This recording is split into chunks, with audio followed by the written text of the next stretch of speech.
দর্শক, রংপুর থেকে এ বিষয়ে সেখানকার সবশেষ অবস্থা জানাচ্ছেন সহকর্মী রবিউল ইসলাম।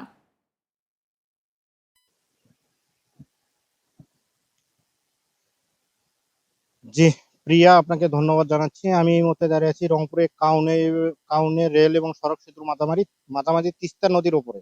আপনাকে যদি আমি আজকে আবহাওয়ার পরিস্থিতি যদি একটু জানিয়ে রাখি, যে রংপুরে কিন্তু কখনো মেঘে ঢাকা আকাশ এবং কখনো রোদ, এই দুই মেঘের লুকোচুরির মাঝেই কিন্তু চলছে রংপুরের আবহাওয়া। তবে রংপুরের এই বৈরী আবহাওয়ার কারণে কিন্তু সবচেয়ে বেশি ক্ষতির মুখোমুখি পড়ছে যে রংপুরের নিম্ন আয়ের মানুষগুলো, যারা যে কথাগুলো বলছেন, যে কিছু অটো চালক এবং যারা দিনমজুর, তাদের সাথে আমার কথা হয়েছে, তারা যে কথাগুলো বলছেন যে কখনো মেঘ এবং কখনো রোদের কারণে তাদের কিন্তু আয় রোজগারের যে বিষয়টা, সেটা কিন্তু অনেকটা কিন্তু বিঘাত সৃষ্টি করছে। আর একদিকে যিনি জানিয়ে রাখি যে ট্রাফিক পুলিশের সাথেও আমাদের কথা হয়েছে, যে তারাও যে কথাগুলো বলছেন যে তাদের 24 ঘন্টা যে ডিউটি করে লাগতেছে, এখানে কখনো বৃষ্টি এবং কখনো রোদ, এই দুই আবহাওয়ার কারণে কিন্তু তাদেরকে অনেকটা কষ্ট মুখোমুখি হতে হচ্ছে।